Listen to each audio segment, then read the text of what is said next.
Good morning. I'm Joan McGrath. Do you find Chicago politics baffling too? Jane Byrne might run as a Republican. Harold Washington says he's nationally a Democrat, but locally an independent. Ed Verdoliak is sure he's a Democrat, but he's not sure he wants to be head of the council or head of the city. And then you throw in the Bernies, Epton and Carey, and venerable names like Richard Daley and Edmund Kelly, and you try to keep it straight as Chicago gears up a full 2 years in advance for the next mayoral race. It's one big muddle to most of us, but not to political consultant and strategist Don Rose, whose profession it is to understand all this, and who's here today to score the playoffs already underway for the 1987 election, the Super Bowl of Chicago politics. Chicago has the most colorful politics in the world, and also the most confusing. One man who knows the back rooms of Chicago's political structure, ward by ward and precinct by precinct, is Don Rose, political consultant whose clients have included Bernard Carey and Jane Byrne during her first and successful run for mayor. Don is also a political commentator on radio for WAIT and FM 100, and curiously, also a restaurant critic. But we'll get to that later. Even politicians have to eat. You are not now working for former Mayor Byrne, are you? No, I have a full year off. I haven't worked for Mayor Byrne since her first election. As a matter of fact, your relationship ended on a rather shaky note. Very quickly, and I refused to handle her second election. And that's as far as we want to talk about that. Well, we can talk about more if we want. I don't want to dwell too much on ancient politics. I'd like to look at now, and I'd like to look ahead at the future. What is happening in the council today? Most people believe that we have a racially divided council, a council that the issue of race is paramount. And I wonder if Don Rose might not think that power is really the issue that's paramount in the council today. Well, there's no question that power is the real issue, and it's more than just a typical power struggle. Despite, some failings, I think it is a struggle between a generally reform-minded administration and a more traditional, power-hungry city council. And you're suggesting, I think, that the lines are drawn ideologically. There is a mode of ideology there. I think there's some genuine issues that separate the two factions. This is not just, as we had in some previous days, the Keene faction versus the Verdoliak faction or something like that, which was two people looking for more of what they could get. But in fact, there are some genuine reform issues. However, race comes into it as the key instrument for maintaining the lines of battle. So race does play a clear part of it. I would suggest that had we had a black mayor of an older political persuasion, well, let's say the original Wilson Frost, not the new reformed Wilson Frost, or someone, Jim Taylor, the still remaining Jim Taylor. Had we had a black mayor of that persuasion, we would not have this issue in the city council at all, because the old crowd would still be playing the game the same way, just happen to have different color of skin. There is a genuine ideological difference here, whether or not one chooses to agree with it, but you do have something more than just a power struggle here, and something which race feeds but is not not central. You worked with Harold Washington. He was one of your clients? I worked with Harold Washington during his first run for mayor in 1977. When he was running for mayor in '83, I was a consultant to WLS and on the air for them, so I couldn't take sides. In your view, Don, do you feel that the council precipitated the friction, or that the mayor precipitated it? Which came first?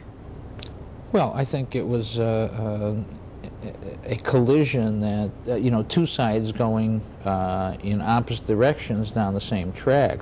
You can't say it was this one or the other. They are two forces with different perspectives trying to do two different things. One is trying to change the way business was done in this city, to be short and terse about it, and the other trying to sustain its own power against a force that wanted to change it. So, you know, they were going to go like that, regardless of, you know, you can't say who fired the first shot. It was inevitable without one or the other changing their perspective. You just had two completely opposed points of view. If that power struggle then was inevitable, is it also inevitable that the city has to suffer for it? Just a few days ago, a company that's vying for a franchise for cable television on the lakefront, telecommunications is the name of it, which is willing to bring $200 million and God knows how many jobs into the city of Chicago, is looking at a council where the 29 and the 21 are bickering so much that we might not get that $200 million in the city. Well, I think here you've got to assign blame. One or the other side has to give up on its goals. And these are contradictory goals. You know, from my perspective, the city council is the obstructionist force, at least the majority faction in the city council. The Washington administration, and I don't say that it is without fault by any means, it has many, many faults, but it has attempted to do things that would benefit the city. I think the cable franchise thing is complicated, but it falls victim to the city council majority's venality, just as the Navy Pier. Perhaps one of the clearest cut matters there is the Navy Pier rehabilitation, which most of the city council majority supported when Jane Byrne had the, you know, was mayor and would have gotten the benefits, passed out the contracts, and so on and so forth, but the city council majority obstructed the rehabilitation of Navy Pier, which also would have meant jobs, tourism, many, many kinds of things. In your view, they're being petulant? Well, more than petulant. They did not want the public relations and political benefits to accrue to a mayor against whom they stood, and they could, you know, just flip-flop on this precise issue. In 1981, they voted for it, and in '83, they voted against it, only because of who would benefit. Their friend, ally, and leader, Jane Byrne, would benefit in 1981. In 1983, Mayor Washington would benefit from it, and they don't want that to happen. So, similarly, who is going to get the goodies from this cable contract? The Verdoliak 29, the majority of the city council, doesn't want the goodies to go to the Washington administration, so they are standing in the way of this thing. And yes, it's a terrible thing to happen to the city. On the other hand, you know, should Harold Washington compromise with this kind of venality? Some people say, well, he should compromise because you're always going to have venality and you shouldn't try to stick to your guns on reform and so on. So they are suggesting that Washington compromise, and things might work smoother if he did. Forgive my naivete, but it seems when the city's going to suffer so profoundly. Let's take this General Motors prospective plant for the Saturn Auto.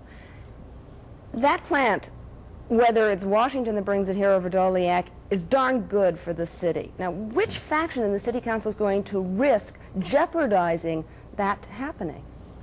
Well, from my perspective, the side that has done this in previous instances. But isn't that political suicide, Don?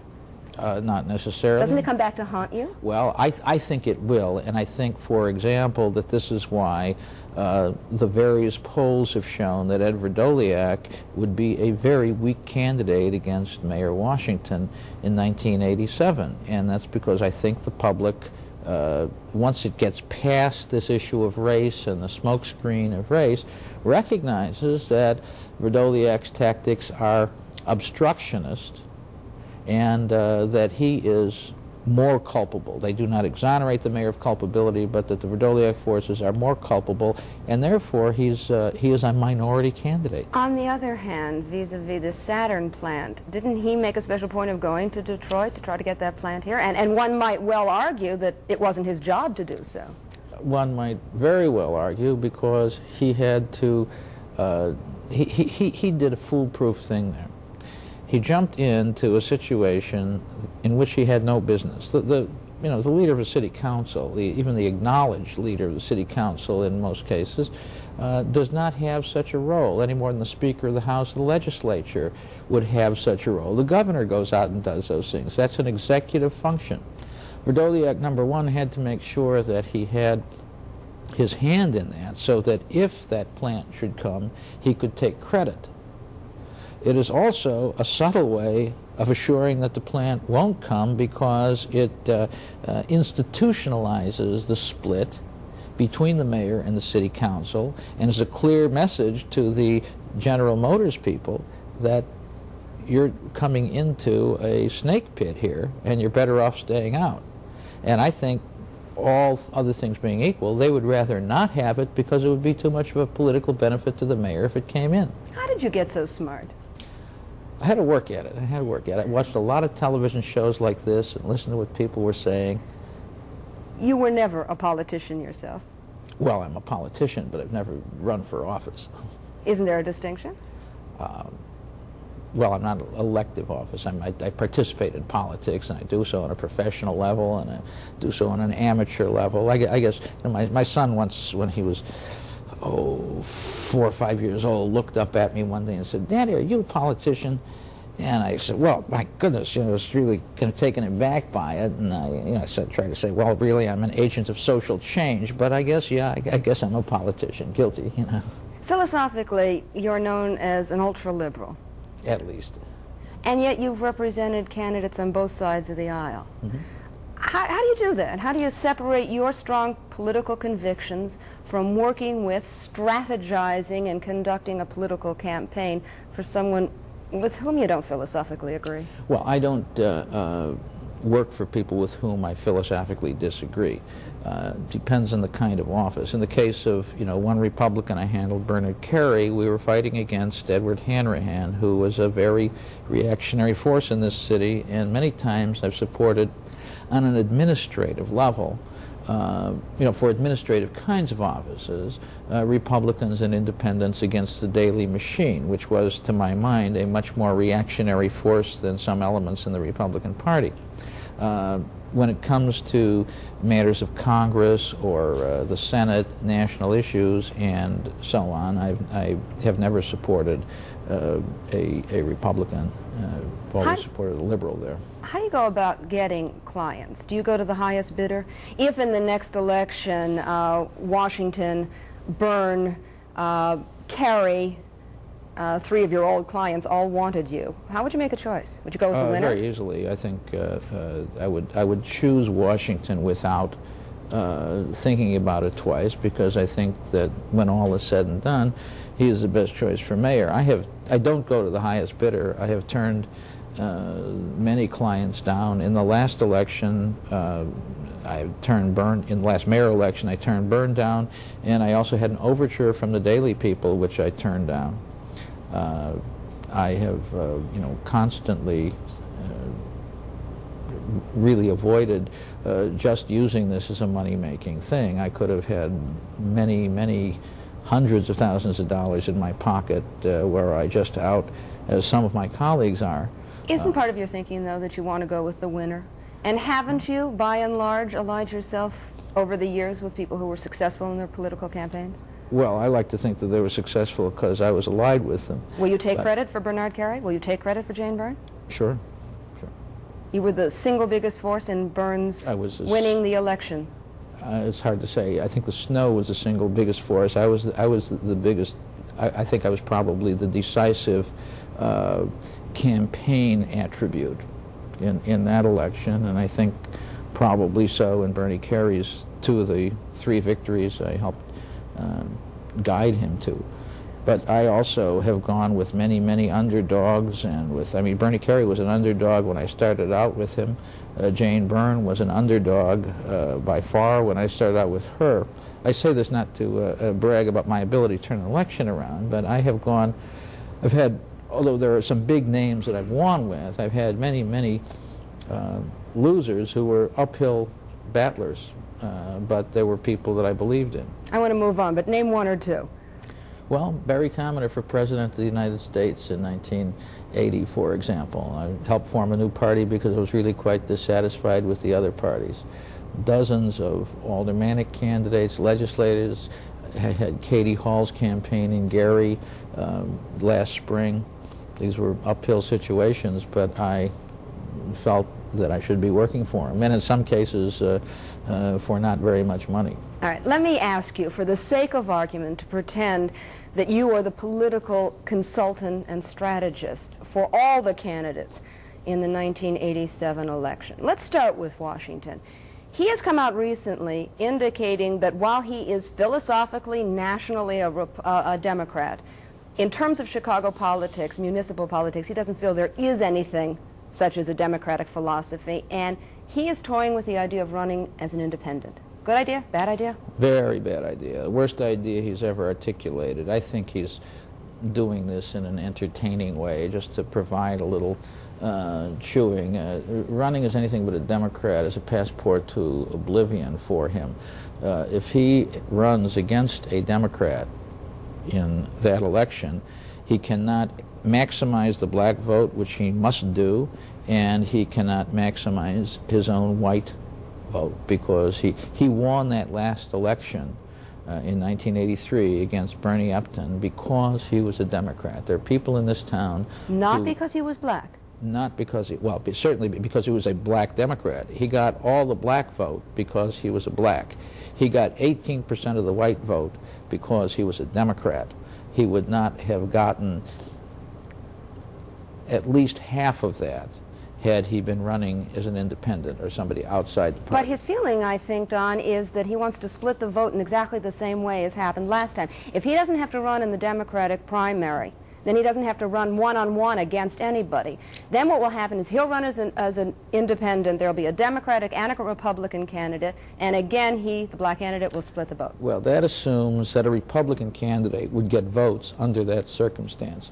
The only reason a Republican candidate gets votes in the city of Chicago is, of any substantial number, is when he's running against a black. You're talking about 15, 16% of the vote in this city, and if most of those white Republicans had to make a choice between splitting their vote on behalf of a Republican or voting for a white Democrat who was not Harold Washington, that Republican gets the lowest vote count of any Republican in history. Okay, throw into the mix Jane Byrne, who's willing, we think, to trade herself to the Republican Party and run as a Republican just so that she gets on the ballot. She loses. There are not enough Republican votes. What about the Democratic crossover votes? Aren't Chicagoans willing to acknowledge that a lifelong Democrat like Jane Byrne is a Democrat for life, even if she's running on the Republican ticket? Well, Bernie Upton maximized the Republican vote in 1983. And between 1983 and 1987, the demographics of this city are going to shift so as to make it next to impossible for a white candidate to defeat Harold Washington without something happening to Washington's black base. The black vote was about 41% in 1983. It will be 44 plus in 1987. Percentage of the population. Percentage of the population, which is now equated with percentage of the vote. At one time, blacks were under-registered and underperformed in voting. Today, they are registered at a parity. In fact, I've seen some figures that would suggest that proportionately registration outnumbers whites slightly, and their turnout is getting better and better and better. Do blacks, in your view, irrespective of the man's performance, vote for a Harold Washington because he's black? I think they do to a large extent, but they also vote for Harold Washington because of what he says and what he does. I don't think that those votes would accrue to just any black, as they have not in the past. And when Harold ran, before he built up his own credibility, he did not carry the black community against Michael Bilandic. What about another strong black candidate? What if, for instance, Roland Burris were to run for mayor of the city of Chicago in '87? Well, I think someone like Roland Burris could disrupt things for the mayor, but certainly would have no chance of winning. Why certainly? because Roland Burris has his own credibility and looks strong, and if he took, 10% of the black vote, that would make it very difficult, if not impossible, for Harold Washington to win. But a Roland Burris is unlikely to do that. First of all, it's a dead loser. Two blacks splitting the vote can't win any which way, and Roland Burris is a serious politician. What you have to ask is whether someone playing a kind of a mole role on behalf of the machine, such as State Representative Larry Bullock, who is often mentioned, whether he could effectively sabotage a Washington effort. That is doubtful in my mind, but I think that's really the question that has to be asked, because I don't think you're going to find a respectable black playing what would be viewed largely as a spoiler's role. And I use the word spoiler as probably the lowest keyword that could possibly be applied in such a case in the black community. I think we understand exactly what you're trying to say. You indicated before that you don't see Werdoliak running for mayor. He still has a reputation as a wheeler-dealer, that he wouldn't be palatable to the vote?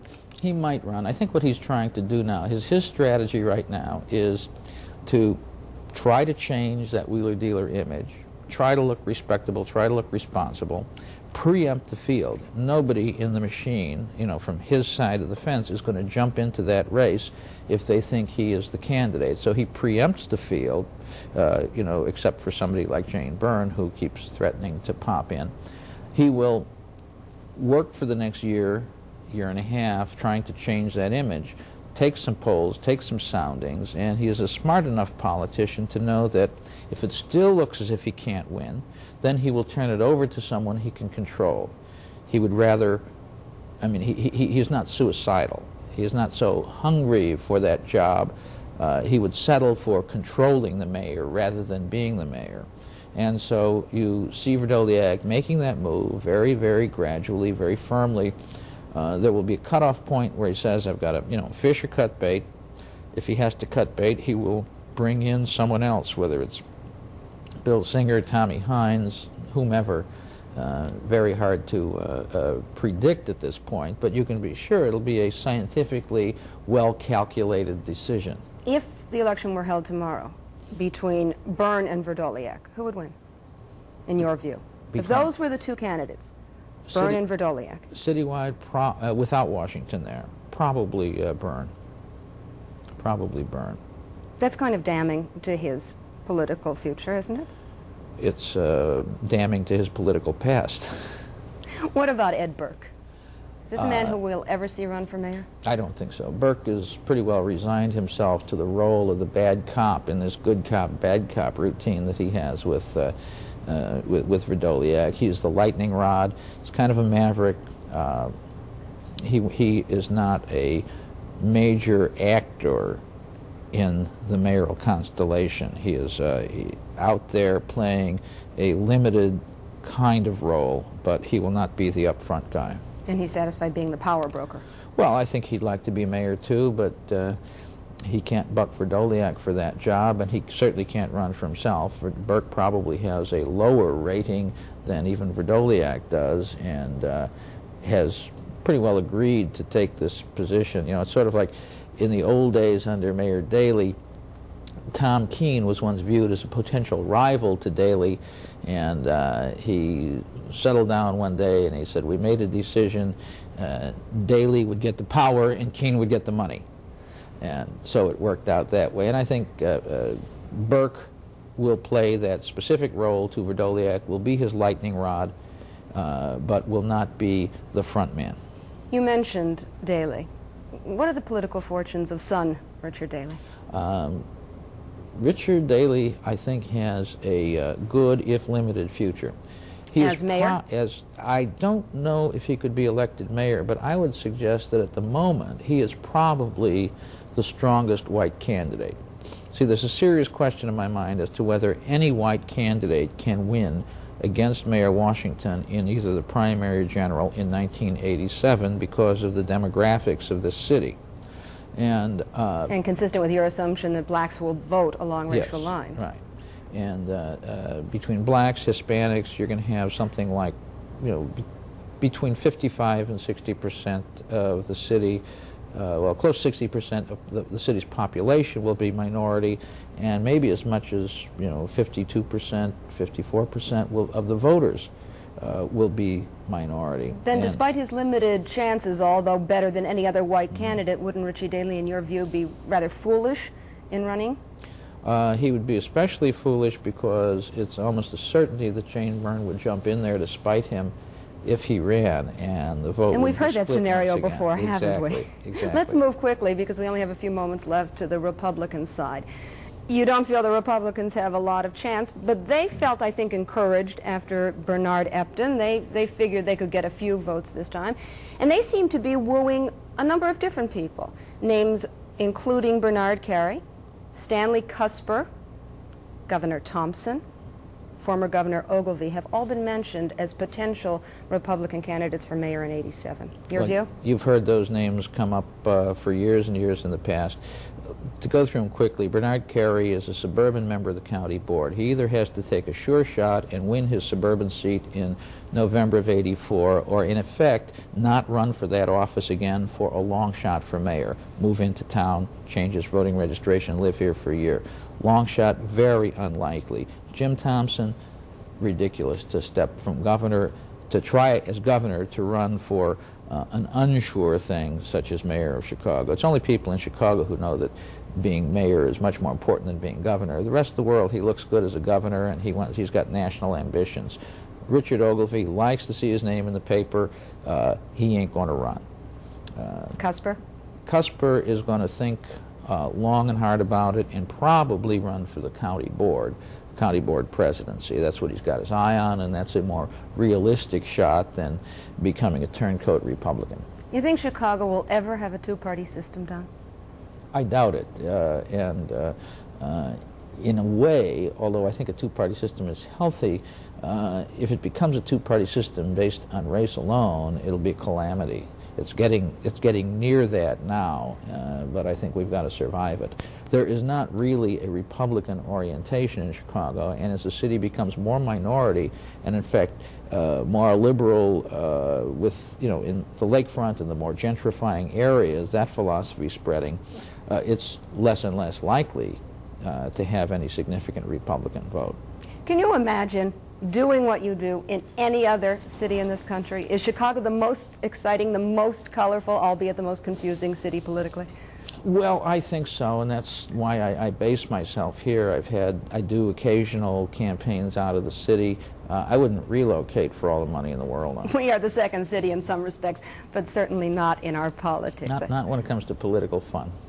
You've been fun to have this morning. Thank you so much. Don Rose has been my guest. He's a political consultant, strategist, and a media political analyst because he works for WAIT and FM 100. When's the show on?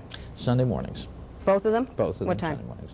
6 a.m. and 6:30 a.m. We'll listen for you. Don Rose. I'm Joan McGrath. I will see you again next week on Dimensions. Thanks for being with us, and have a good week.